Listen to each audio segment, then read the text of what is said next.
So some of the challenges that helpline को operate करते हुए या हेल्पलाइंस पे काम करते हुए, since you have been working on this काफ़ी अरसे से, किस किस्म के प्रैक्टिकल चैलेंजेस आपको लगता है एग्जिस्ट करते हैं? बिल्कुल उस सेंस में कि एक सर्वाइवर के पॉइंट ऑफ व्यू से, अगर वो दे रीच यू आउट, उन्होंने हेल्पलाइन पे कॉल मिलाई है, उन्होंने अपना मसला बताया है, तो जो रेफरल्स के थ्रू भी हमारे पास रेमेडीज अवेलेबल हैं, do they get the justice or do they get the relief that they're looking for? I think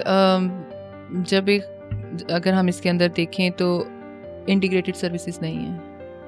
आप अगर एक खातून एक दफ़ा कॉल करके बता रही है कि ये सारा इशू है, आइडली तो उसको दोबारा वो सारी चीज़ें नहीं बतानी चाहिए. अब उसने ख़ुद कॉल करती है. अच्छा, 2 तरह की कॉल्स आती हैं. एक होती है कि जो सर्वाइवर ख़ुद कर रही हैं और एक सर्वाइवर के बिहाफ पे कोई कर रहा है. So in some helplines there is a system कि जब तक सर्वाइवर ख़ुद कॉल ना करे या उसका कोई ब्लड रिलेशन कॉल ना करे, हेल्पलाइन कोई एक्शन नहीं लेते या उसका उस तरह से नहीं कर रहे होते. सो अगर कोई खातून कॉल कर भी देती है, अब वो बताना, उसको अपनी बात समझाना, क्या सर्विस रिक्वायर्ड है, उसको तो नहीं पता कि क्या सर्विस रिक्वायर्ड है, उसको नहीं पता उसको कैसे हेल्प हो सकती है. सो अगर उस जो कॉल ले रहा है उसको भी नहीं पता, तो फिर वो आगे उसको एजुकेट किस तरीके, उसको सर्विसेज के बारे में एजुकेट किस तरीके से करेगा. सो एक तो जो चैलेंजेस की आप बात कर लें कि जो सर्विसेज प्रोवाइड कर रहे हैं उनका ख़ुद इस सारे जो सिस्टम, जो सर्विसेज हैं, उनके हवाले से उन सर्विसेज उनके फिंगर टिप्स पे होना बहुत ज़रूरी है. इसलिए क्योंकि वो कोई किसी टाइम पे भी कॉल करके किसी भी तरह की जो सर्विसेज के हवाले से पूछ सकता है. सेकेंडली, जब उस सर्विसेज उसने हेल्पलाइन पे बता दी हैं तो उसको बता दिया जाता है कि अब आप फ़लाँ जगह चली जाएँ. अब उसके लिए उस जगह पहुँचना, घर से निकलना, और घर से क्या बता के निकले. सो वो निकलना, फिर उस कंप्लेन करना, फिर कंप्लेन आप जहाँ पे भी, अगर आप लीगल किसी भी प्रोसीडिंग में जाते हैं, वहाँ जो भी परपिट्रेटर है आपको उसको भी फेस करना है. उसकी तरफ से डिफेंस में जो चीज़ें आएंगी उसको भी फैसिलिटेट करना है. तो वो जो सपोर्ट है या जो कोऑर्डिनेशन है उस तरह से नहीं होती. हेल्पलाइन अगर आपको कहती है पुलिस के पास चले जाएं, पुलिस आ जाती है, पुलिस उस तरह से सपोर्ट नहीं करती जिस तरह से हेल्पलाइन कर रही है. या कोई पर्टिकुलर केस के बारे में बताएं सो दैट वी नो कि what exactly what sort of issues people. Case उस कॉन्फिडेंशियलिटी है उसमें मैं आपके साथ शेयर नहीं कर सकूंगी, लेकिन ये है कि जो केसेस में जो सबसे ज़्यादा ड्रॉबैक आता है वो ये कि अगर एक सर्वाइवर अप्रोच कर भी देती है और अगर आप उसको सर्विस देने के लिए चले भी जाते हैं, सो समटाइम्स उसको वो सर्विसेज शी डिनाइज कि मैंने कॉल की है. क्योंकि अगर आप उसको सर्विस पहुंचाने के लिए उसके घर पहुंच गए या पुलिस चली गई, और पुलिस ऑफकोर्स जाके पूछेगी किसने कॉल की है. अब जिसने कॉल की है वो अगर डिनाई कर दे क्योंकि उसकी लाइफ एट रिस्क है, देयर इज़ नो मैकेनिज्म कि उसकी लाइफ को सिक्योर कैसे किया जा सके. सो फॉर एग्जांपल, अगर कोई डोमेस्टिक वायलेंस का सर्वाइवर है और उसने कॉल की है और पुलिस वहाँ पहुँच जाती है और जो अब्यूज़र है उसके सामने वो सवाल हो रहा है. एग्जैक्टली. तो definitely and sometimes it happen कि जो परपिट्रेटर है, जो सर्वाइवर है, दोनों को आप पुलिस स्टेशन ले आएँ और फिर आप उन दोनों की सुलह सफाई करा के वापस भेज दें. अब जो सुलह सफाई करा रहे हैं उसमें टर्म्स एंड कंडीशन कौन डिसाइड करेगा? उसमें क्या सर्वाइवर इतनी पावर है कि वो अपना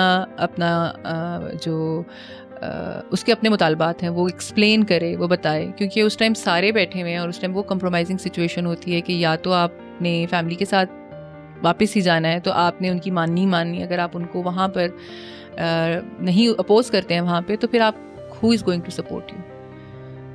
And we know the challenges, क्योंकि जितना अब मेरा एक्सपीरियंस है कम्युनिटीज़ के साथ काम करने का, जो सर्वाइवर्स हैं उनके साथ काम करने का, most of the time family support नहीं करती है और फैमिली चाहती भी नहीं कि कोई भी लीगल प्रोसीडिंग में जाया जाए. फैमिली इज़ मोर लाइक कि किसी तरह से पैचअप हो जाए, मैरिज सस्टेन हो जाए.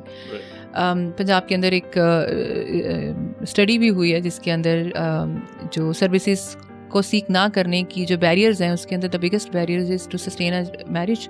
कि उस मैरिज को सस्टेन करने के लिए आप कंप्लेन नहीं करते, और अगर आप कंप्लेन करते भी हैं, बहुत सी दफ़ा हेल्पलाइंस पर हमें भी ख़वातीन कॉल करती हैं. हेल्पलाइंस भी जब हम पुलिस के साथ पुलिस ट्रेनिंग्स हम करा रहे थे तब भी एक पुलिस की तरफ से भी होता था. ख़वातीन कह देती हैं मेरे हस्बैंड को पता ना चले, लेकिन आप उसको एक दफ़ा डरा धमका दें ताकि अगली दफ़ा मुझे ना मारे, क्योंकि उनको नहीं पता कि किस तरह से काम करेगा. लेकिन जो वो एक सोशल नेटवर्क है या एक सोशल सपोर्ट है कि हेल्प सीख करना इज़ नॉर्मल, और हेल्प अगर आप सीख करेंगे there are departments. But unfortunately जब आप डिपार्टमेंट्स तक पहुंच जाते हैं और आप वो सर्विस सीख करते हैं, उसके बाद के चैलेंजेस का नहीं पता होता। समटाइम्स ख़वातीन अगर उनकी लाइफ एट रिस्क है वो शेल्टर होम चली जाती हैं, दारुल अमान रहती हैं। जब वो दारुल अमान से निकलती हैं उनकी family are not ready to accept them कि Darul Aman is not a good place.